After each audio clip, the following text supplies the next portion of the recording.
A tragic ending that got rewritten at the last minute, a Hollywood legend who walked off set in protest, and a survival knife that created an entire industry. In 1982, Sylvester Stallone didn't just create an action hero, he gave voice to forgotten Vietnam veterans and launched a franchise that would span decades. But the journey to bring John Rambo to life was nearly derailed by studio battles, brutal weather, and a script that made the hero look like a psychopath. These are the cinema secrets you missed in Rambo. First Blood. That your first blood? Number 1. Stallone rewrote half the script with a red pen. When Stallone signed on, the First Blood script was already notorious in Hollywood. Dozens of drafts had floated around for years. Stallone thought it was way too talky and made Rambo look like a psychopath. He took a red pen to the entire thing, cutting half of Rambo's dialogue. He chose to let the character's silence speak louder than words. He added more moments showing Rambo's trauma instead of just his violence. The result made Rambo more sympathetic, a misunderstood vet, not a cold-blooded killer. Stallone also toned down scenes that painted cops as cartoon villains. He wanted the conflict to feel real, not like a comic book. Director Ted Kotcheff supported Stallone's edits, even though the studio panicked. Executives thought they'd lose the tough guy audience if Rambo didn't talk more. Stallone argued that action would speak louder than speeches, and he was right. The rewrites also created the film's most famous scenes, like Rambo stitching his own arm. Those details came straight from Stallone's vision. His changes turned an over-the-top script into a tight, tense survival story. Number 2. The original ending. Had Rambo die? When First Blood was first adapted from David Morrell's novel, the ending was much darker. In the book, Rambo dies in a standoff with Sheriff Teasel. The first screenplay stayed true to that. They actually filmed this ending, where Rambo convinces Colonel Troutman to shoot him. Sylvester Stallone pushed hard to change it, arguing that Rambo's death would rob the character of any chance for redemption. Stallone believed Rambo could become a symbol for veteran struggles if he survived. The studio was torn but agreed to keep him alive after test audiences responded badly to the suicide ending. That one change paved the way for the sequels. If Rambo had died in 1982, we'd never have First Blood Part 2, Rambo 3, or the later reboots. The deleted scene still exists and appears on special editions. Richard Crenna, who played Troutman, said filming the original ending was heartbreaking. But Stallone's gut feeling won out. Letting Rambo live gave him a sliver of hope and a voice for real veterans. Sometimes rewriting the last 5 minutes changes movie history forever. Number 3. Kirk Douglas walked off set over the ending. Before Richard Crenna stepped in as Colonel Troutman, the role belonged to Hollywood royalty. Kirk Douglas was cast and even showed up on set. Douglas clashed with Stallone and director Ted Kotcheff over the ending. He wanted the film to stick to the novel's tragic finale, where Rambo dies. Douglas threatened to quit if they changed it. He also wanted more lines and an expanded role for Troutman. Stallone refused, saying the story needed to stay focused on Rambo. Douglas walked away just days before filming Troutman's scenes. Producers scrambled to replace him. Richard Crenna was cast at the last minute, flew in, learned his lines overnight, and started shooting immediately. Crenna's calm authority helped balance Stallone's intensity. Ironically, fans now can't imagine anyone else as Troutman. Kirk Douglas later admitted he regretted walking away, saying he underestimated how big the film would become. That last-minute switch changed the tone of the whole film and gave Rambo the father figure the story needed.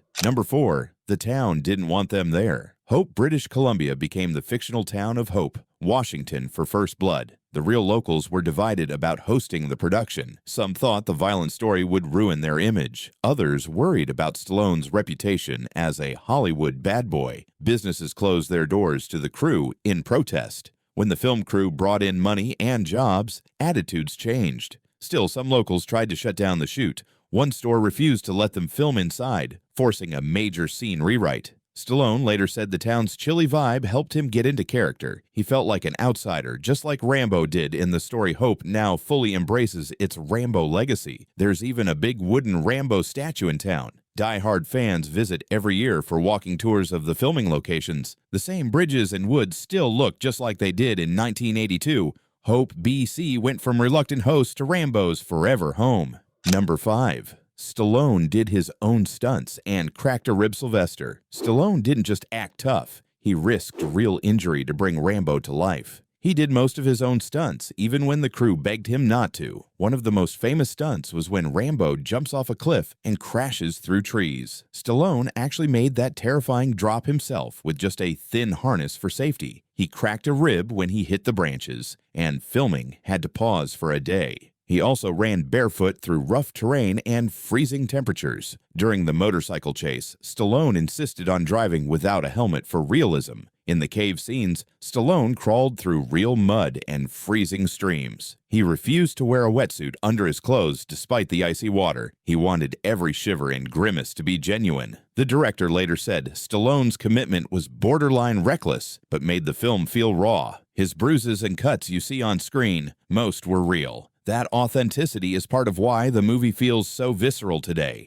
Number 6. The author changed his mind. David Morrell, who wrote the original First Blood novel, had strong opinions on the film adaptation. In his book, Rambo is far more unstable and tragic, ending with his death. When Morrell heard Stallone wanted to change the ending, he was skeptical. He worried that a surviving Rambo would become a cartoonish killing machine. But after seeing the final cut, Morrell admitted he was impressed. He praised Stallone's take as more sympathetic and human than his own. Morrell said Stallone's Rambo showed how society can fail its veterans. The author was also amazed by how much Stallone physically embodied the character, calling him Rambo incarnate. Despite loving the film, Morrell later criticized the sequels for turning Rambo into an unstoppable war machine. He said the original message about veterans got buried under explosions and body counts. The author's mixed feelings reveal a deeper side to the Rambo legacy. Behind the bullets is a message about how heroes can be broken.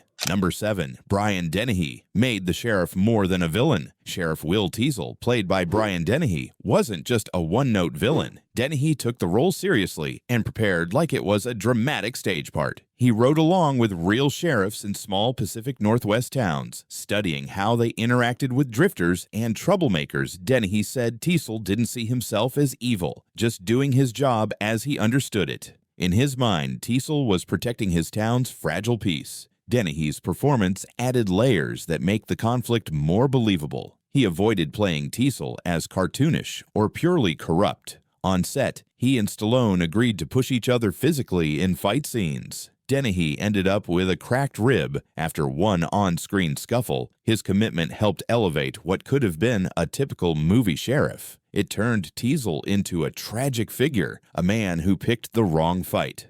That grounded rivalry makes First Blood more than just explosions and chases. Number 8. The Survival Knife. Created an entire industry. Rambo's massive survival knife is almost as famous as he is. For First Blood, Stallone wanted a blade that felt real and functional, not just flashy. He hired master knife maker Jimmy Lyle to design it from scratch. Lyle crafted a 14-inch knife with a sawback spine and a hollow handle for survival gear. The knife contained fishing hooks, matches, and a compass. On screen, the knife became a symbol of Rambo's training and ingenuity. Fans were so obsessed with it that they flooded shops with orders after the film's release. It started a whole market for Rambo knives that still thrives today. The prop department made multiple versions for different scenes. One was extra sharp for close-ups. Another was rubber for fight scenes. Stallone kept the hero knife as a trophy. After shooting Wrapped, collectors now pay thousands for authentic Jimmy Lyle Rambo knives. The design influenced survival knives for decades afterward. That blade wasn't just a prop. It was an extension of Rambo's character. Number 9.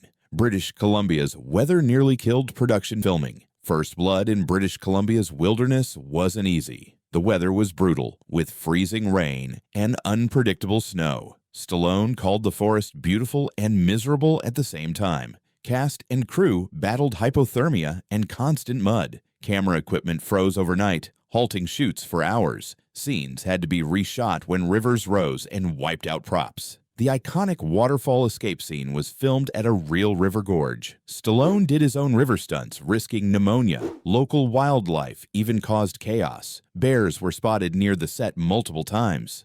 Crew members carried noisemakers to scare them off. The production fell behind schedule, pushing everyone to exhaustion. At one point, the studio considered moving the shoot indoors. Stallone refused, saying Rambo's ordeal needed to feel real. The remote location ultimately paid off on screen. Those misty forests became part of the film's haunting atmosphere. The struggle to film there mirrored Rambo's fight to stay alive. Number 10. Real Green Berets trained Stallone. Stallone wanted his portrayal of John Rambo to honor real Special Forces veterans. He reached out to former Green Berets to learn authentic survival tactics. These veterans taught him how to build shelter with minimal tools. They showed him how to set traps and navigate forests under pressure. The sewing scene where Rambo stitches his arm came from real first aid training. Stallone spent hours practicing knot tying, camouflage, and silent movement. The trainers explained how Vietnam veterans improvised with whatever they had. Even the way Rambo handles his knife was based on Special Forces instruction. Some advisors were Vietnam vets who said Rambo reminded them of real soldiers they knew. They praised the film for showing the mental scars that soldiers brought home. Stallone was deeply affected by their stories and stayed in touch with some of them. That authenticity made First Blood stand out from mindless shoot-'em-ups. It helped the film spark conversations about how America treated its veterans. To this day, real survival instructors use Rambo scenes as teaching examples. Which behind-the-scenes secret shocked you most? And do you think Rambo should have survived or died in the original ending? Drop your thoughts in the comments below. And remember, don't push it, or I'll give you a war you won't believe. Now like, subscribe, and share before the next ambush. Thanks for watching.